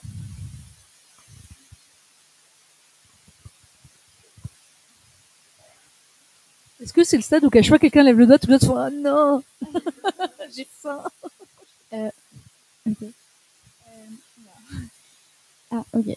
Je rebondis sur la douleur et le dessin. C'est que pour moi, le dessin, la BD, c'est à la fois la chose que j'aime le plus et en même temps la chose que je déteste le plus. Limite, il faut mettre un flingue sur la tempe pour que je travaille. Et du coup, je voudrais savoir si, comme c'est un métier qui requiert de la discipline en fait au quotidien, un cadre, est-ce que vous avez besoin d'un cadre? Est-ce que vous arrivez à vous forcer, vous faire violence quand j'y arrive, quand je suis obligée. J'ai un atelier, je bosse pas chez moi parce que là c'est mort. C'est pour ça que ce qui me sauve, c'est la prépublication sur les réseaux sociaux. Il faut savoir que j'ai une BD que je n'ai jamais faite, par exemple dans ma carrière, le tome 3 de HP. Donc moi, je suis capable de ne pas faire les choses. Et si j'arrivais à mener bon an mal an ma carrière, c'est parce qu'il y a eu cette espèce de gratification d'avoir le public qui est là derrière, et c'est vraiment un moteur pour moi. C'est ça que les réseaux sociaux, je sais que je discute avec plein d'auteurs qui trouvent que c'est un peu Satan, que c'est un peu, on fait des trucs, c'est un peu putassier, on fait des trucs pour plaire aux gens. Moi, je le vis pas du tout comme ça. Moi, je dessine pour les gens, de base. Je dessine pas pour, sinon j'ai tenu un journal intime, je pourrais encore le faire. Je dessine pour les gens. Et donc, en fait, j'ai besoin, pour avancer, mon moteur, c'est les gens qui lisent et qui disent, ah, je me reconnais dans ce que vous faites, ah, j'aime bien, ah, ça m'a fait trop rire. Ben, moi, c'est ça qui me donne envie de me lever le matin et de faire de la BD. Donc, si j'ai pas ça, ben, je fais pas de BD. C'est ça que ce qui me sauve, c'est les réseaux sociaux. Et du coup, je poste ma petite planche, j'attends les retours. Alors, évidemment, c'est un peu fébrile, des fois, on a moins de likes, mais je suis assez vieille maintenant pour que ça m'atteigne pas plus que ça. Gros mensonge. Et ouais, mais j'ai l'impression que c'est un peu c'est la croix de ce métier. Mais je sais qu'il y a des auteurs qui vivent encore leur métier comme un truc génial et qui, chaque jour que Dieu fait, sont heureux d'aller se mettre à leur table de dessin. Bah voilà, moi je peux pas dire. Mais je pense qu'on est comme je dis, on est nombreux. On est content une fois que c'est fait. On est content quand on a l'idée. En fait, c'est ça. On est content quand on a l'idée. On est content quand on signe le contrat avec l'éditeur. Après, on est content quand un livre est sorti. Mais tout ce qui est au milieu, c'est un cauchemar. Parce que voilà, Et puis, je pense que ce qui est douloureux, c'est qu'on part d'une espèce de borderline. Il y a eu une étude d'ailleurs sur l'histoire de BD et la folie. En gros, nous, l'imagination, c'est quelque part, c'est une folie. On part dans notre tête, dans les trucs. Et puis, ce qui est douloureux, c'est de devoir justement rationaliser cette pensée folle. C'est-à-dire, ah ben j'ai ma pensée folle, ben maintenant je la reprends, je la regarde et j'en fais un truc cohérent. Et je pense que ce qui est très douloureux, c'est ça. C'est de passer d'un truc incohérent et complètement, finalement un trip, à quelque chose de super visible pour tout le monde. Et c'est cette étape-là de redevenir adulte. On part dans un univers un peu d'enfant parce que c'est très enfantin d'imagination au départ. Et on doit d'un coup prendre la matière brute de l'enfant et être un adulte qui va utiliser cette matière. Donc après, finalement, c'est la duel. C'est parce que on est deux personnes. Il y a l'enfant. On dit à l'enfant, vas-y, trouve des idées. Puis après, c'est l'adulte qui doit. Et en fait, c'est dur d'être les deux. Souvent, on est un peu reste des enfants. Donc, j'aime pas dire ça. C'est comme ça qu'on se fait arnaquer. Mais on a un truc où c'est difficile, cette dichotomie, elle est compliquée. Surtout quand on est auteur complet. Quand on est dessinateur, je pense que c'est plus simple, quand on a le dessin de quelqu'un d'autre, de vraiment être dans le plaisir de la réelle. Mais quand on est auteur, il y a ce truc, et je pense que tous les auteurs, ils ont ça, ce truc où sortir de sa tête et arriver sur le papier, ce truc-là, il est horrible. Mais quand on y arrive, c'est vraiment une source inépuisable de satisfaction par contre. Mais c'est le process, c'est mal.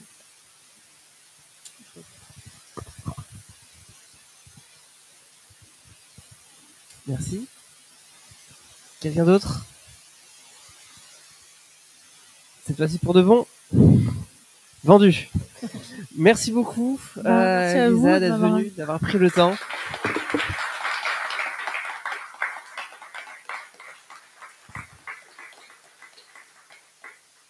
Et donc, ouais, je tiens à dire que vous aviez vraiment des super questions, quoi. Franchement, elles étaient toutes ultra intéressantes et ça fait très plaisir de parler de ça comme ça pendant 3 heures. Voilà, merci à vous en tout cas d'être venus.